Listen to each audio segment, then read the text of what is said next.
전도서 10장 12절에서 20절까지입니다. 지혜자의 말들은 은혜로우나 우매자의 입술은 자기를 삼킨다. 12절의 말씀이죠. 지혜로운 사람은 언어를 통해서 하나님의 은혜를 끼칩니다. 어리석은 사람은 말로써 스스로를 삼켜버립니다. 여기서 삼켜버린다고 하는 말은 먹어치운다 이런 뜻이에요. 우리가 흔히 그렇게 말하죠. 사업하다가 망하면 말아먹었다. 뭐 하다가 날려먹었으면 다 해먹었다. 그게 망했다는 뜻이에요. 우리 인생이 말로 되기도 하고 말로 어떤 일이 안 되기도 합니다. 지혜로운 사람은 말로 자기 지혜를 드러냅니다. 어리석은 사람은 자기가 얼마나 어리석은지 말로 어리석음을 드러냅니다. 지혜로운 사람은 말을 유익하게 사용합니다. 말은 매우 유익하게 쓸 수 있는 하나님의 선물이기 때문에 그렇습니다. 어리석은 사람은 이 말을 아주 못되게 사용합니다. 그래서 자기 자신도 허물어뜨리고 다른 사람에게도 해를 주고 그렇게 해서 결국은 자기 인생을 말아먹는 거예요. 그게 삼킨다는 뜻입니다. 우리의 말을 하나님의 말씀이 다스리도록 그렇게 해야 됩니다. 우리의 말을 하나님의 말씀이 울타리를 치도록 그렇게 해야 됩니다. 어떤 사람은 정말 말을 잘해요. 회의를 해봐도 저는 회의하면 별로 할 말이 없어요. 왜냐? 너무 말 잘하는 사람이 많아요. 그런데 말로 자기가 누군가를 다 드러내요. 우리가 말 잘하는 걸 사모하기보다는 하나님의 말씀이 내 발에 울타리를 쳐서 내 언어가 하나님의 말씀이 전달되는데 하나님의 은혜가 전달되는데 사용될 수 있도록 그렇게 훈련을 하셔야 됩니다. 우리가 말이 씨가 된다고 하죠. 우리가 지금 걷어먹는 것도 내가 뿌린 거 걷어먹잖아요. 우리 인생도 마찬가지예요.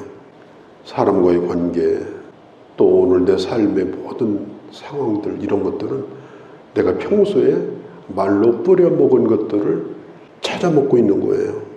그래서 그런 대접을 받는 거예요. 다른 사람도 잘 되게 하고 나도 잘 되게 하는 말을 쓰는 그런 훈련을 해야 됩니다. 어떤 사람은 저를 만나면 아주 기분 나쁘게 말해요. 뭔지 모르게 기분이 나빠요. 그 말 한마디가 은혜가 안 돼요. 우리가 그렇게 하면 안 됩니다. 그냥 스치고 지나가는 말도 은혜가 되고 그냥 지나가는 말로 해도 마음이 편안하고 우리가 그렇게 하도록 훈련을 하셔야 됩니다. 처음 만났는데 목사님 어디 아프세요? 그러면요 아주 기분이 안 좋아요. 만날 때마다 나들 어디 아프냐고 물어보면 내가 그 사람 만나고 싶겠어요? 용기가 생기고 희망이 생기고 살맛이 나고 이래야 만나는 거죠. 그러니까 좋은 씨를 뿌리고 사는 거 오늘도 좋은 씨를 뿌리시기 바랍니다. 누구를 만나든지 오늘 성경에 있는 대로 입의 말들은 은혜로우나 말로 아름다운 것들을 거두는 인생. 13절에 그의 입의 말들의 시작은 우매요 그 입의 말의 결말은 심히 미친 것이라. 이 미쳤다는 말이 이 본래 히브리어 뜻이 매우 심하게 미쳤다 그런 뜻이에요. 또 눈이 멀었다 그런 뜻이에요. 사리 분별이 없는 상태. 그렇잖아요. 내가 원하지도 않는데 막 아무 말이나 튀어나오고 내가 하려고도 안 했는데 그 말을 막 하게 되고 그게 이제 정신이 없는 거죠. 그리고 나중에 가서 뭐 내 본심은 안 그런데 내 성질이 그래서 그런 거니까 이해를 해달라고 100번 1000번 변명해도 이게 되지 않습니다.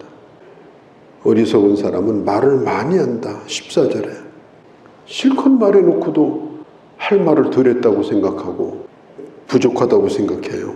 우리가 충분히 기도하지 못한 거, 충분히 성경 보지 못한 거, 충분하게 사랑하지 못한 거, 내가 그 사람에게 충분히 복음을 전하지 못한 거, 이런 걸 아쉬워해야지. 이걸 실컷 얘기해놓고 집에 가서 내가 더 해야 되는데, 그리고 아쉬워하고 있다고 하면요, 그걸 어떻게 합니까? 오늘 여기 보니까 장래 일을 알지 못하나니 나중에 일어날 일을 누가 그에게 말하리요? 그렇죠. 우리는 장래일을 몰라요. 우리 앞일도 모르고. 그런데 앉아가지고 누구는 잘 될 거야, 누구는 못 될 거야. 또 사람을 평가해요. 그 사람 이 글렀어. 자기가 심판자가 돼가지고 그 사람 앞길까지 다 예언을 하고 그 사람을 평론하고. 우리 주님이 하시는 말씀이에요.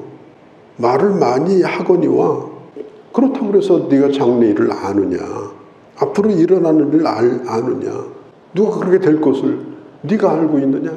말을 가지고 평가하지 말라. 그 일이 어떻게 될 것에 대해서도 네가 판단하지 말라. 모든 걸 내가 다 알고 있다고 하는 것처럼 이렇게 하는 것은 어리석은 자의 모습이다. 오늘 성경이 그렇게 말하고 있습니다. 생각이 분명하고 돌아가는 원리를 분명히 아는 사람은 말이 대단히 간단합니다. 그리고 그 말 자체가 간단한데도 알아듣기가 쉽습니다. 모세가 80살에 하나님의 부름을 받았는데 이스라엘 백성들을 데리고 나올 때 모세보다 나이 많이 먹은 사람이 별로 없었어요. 다 자기보다 어린 사람들이에요. 그런데 그렇게 모세를 욕을 해요. 그렇게 모세를 비난을 해요. 계속 불평을 해요. 성경에 보면 모세가 백성들하고 한 번도 다툰 적이 없어요. 40년 동안을 시달렸는데 그렇게 하면서 10년, 20년, 30년 지냈습니다. 나중에 성경에 보면 하나님께서 모세에 대하여 이렇게 말했어요. 모세는 지상에 있는 모든 사람의 온유보다도, 그들의 온유보다도 더하였다. 만일 모세가 40년 동안 이스라엘 백성들하고 치고받고 싸웠다면 어떻게 됐겠어요? 가나안까지 들어갔겠습니까? 못 들어갔을 거예요. 15절에 보면 우매자들의 수고는 자신을 피곤하게 할 뿐이라 그들은 성읍으로 들어갈 줄을 알지 못함이니라.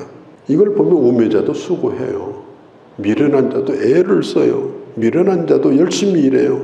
그런데 나중에 너무너무 피곤해가지고 자기 집이 어디 있는지도 모르고 찾아가지도 못해요. 왜? 너무 피곤해서 집에 가서 쉬지도 못해요.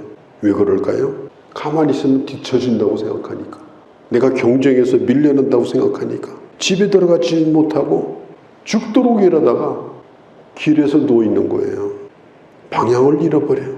이런 사람은 어디론가 정처 없이 걷고 있는 유령 같은 사람이다. 아무 생각 없이 일만 해요.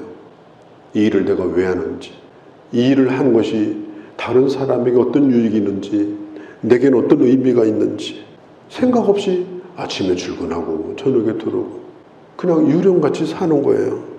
우리가 성실하고 바쁘게 사는 거 좋습니다만 하나님이 내게 주신 일의 의미, 삶의 의미, 또 그걸 즐기며 일할 수 있는, 고역이 아니라 경쟁이 아니라 다른 사람과 함께 갈 수 있는 그런 지혜가 필요하다.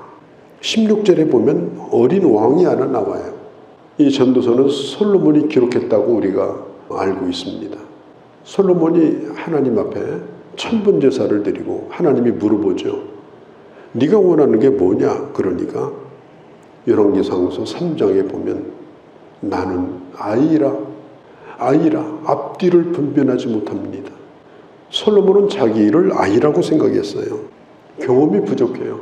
이 아이라는 말은 다른 사람의 일을 도와주며 일을 배우는 견습공, 그걸 의미하는 단어입니다. 자, 이렇게 어린 왕인데 이 어린 왕이 나이 먹은 신하들하고 밤낮 파티만 하는 거예요. 먹고 노는 거. 그리고 그들이 시키는 대로 해요. 정치를. 이렇게 하면 나라가 망한다는 겁니다. 이렇게 하면 결국 나라가 약해진다는 거예요. 16절에 잔치하는 나라여 내게 화가 있도다. 그럼 어떻게 해야 되느냐?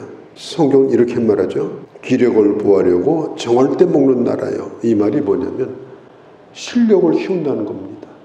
열심히 공부하는 거예요. 어떤 걸 하든지 간에 그렇게 해서 자기에게 주어진 그 지도력, 그 리더십을 발휘하는 사람은 오늘은 어린 것 같지만 나중에는 아주 훌륭한 리더로서 쓰여질 수가 있다. 자라나지 않으면 결국 꼭두가시 노릇을 하는 겁니다. 자기를 발전시켜 나가면 나중에는 그 신하들도 자기 말을 따라주는 그런 지도자가 될 수 있다. 먹고 마시고 노는 거 그것만 중요한 게 아니다. 19절에 잔치는 희락을 위하여 베푸는 것이요 포도주는 생명을 기쁘게 하는 것이나 돈은 범사에 이용되느니라. 자, 이 말이 무슨 얘기일까요? 빵도 포도주도 돈도 잘 유익하게 사용하게 되면 그것은 하나님을 기쁘게 하는 선한 선물이 될 수 있다. 우리가 전도서에서 계속 반복해서 말하는 게 뭐예요? 지금 뭘 먹고 마시느냐 이게 중요한 게 아니고 그것이 소박하다 할지라도 그 이유를 분명히 알고 기뻐하면서 먹고 마시는 거, 기뻐하면서 감사하는 거. 하루는 하나님이 차려준 식탁이에요. 지금 한 상 차려주셨는데 아침부터 불평해요. 뭐 이건 이렇고 저건 저렇고 뭐 이건 싫고 저건 싫고. 그게 내게 주신 사람들이고 내게 주신 일들인데 가려내고 뒤집어 놓고 밀어내고 하루 종일 그 일만 하고 있다면 행복할 리가 없죠. 오늘도 하나님이 내게 차려준 하루의 식탁이다. 여기에 여러 가지가 올라와 있어요. 하나도 미루지 말고 감사함으로 받고 그걸 통해서 즐거워하고 내가 하는 일들, 내가 먹는 것들, 내가 만나는 사람들 그 모든 것들을 통해서 나도 즐거워하고 그리고 하나님의 뜻을 이루는데 귀하게 쓰여지도록 20절에 모든 것에 눈과 귀가 있기 때문에 조심해라. 이게 무슨 뜻인가 하면 이런 거예요. 나의 말이 악인들의 먹잇감으로 사용되지 않도록 해라. 뭐 옛날에 뭐 했던 얘기 전부 녹취해가지고 지금 터뜨리잖아요. 내가 하는 말이 언젠가 나를 쓰러뜨리려고 하는 사람들의 먹잇감으로 쓰여질 수 있다는 걸 기억을 해야 돼요. 오늘은 괜찮았어요. 그런데 나를 넘어뜨리려고 하는 사람이 그 말을 이용해가지고 나를 넘어뜨리는 거예요. 그게 오늘 이 얘기입니다. 내가 했던 말이 전혀 얘기치 못한 데서 엄청난 그런 위험이 될 수가 있어요. 공격거리가 될 수가 있어요.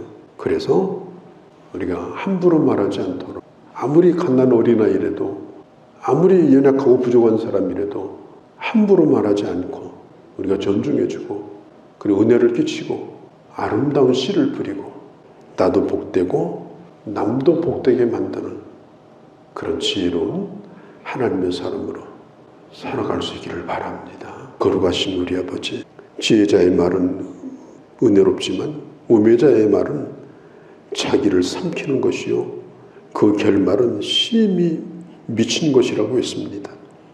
아버지, 저희들도 그런 일을 하고 살았고 그리고 후회하는 일들도 우리 안에 있습니다.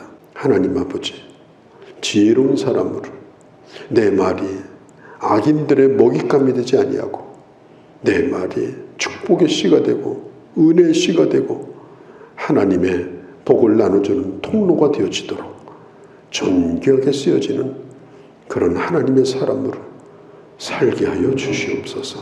아멘.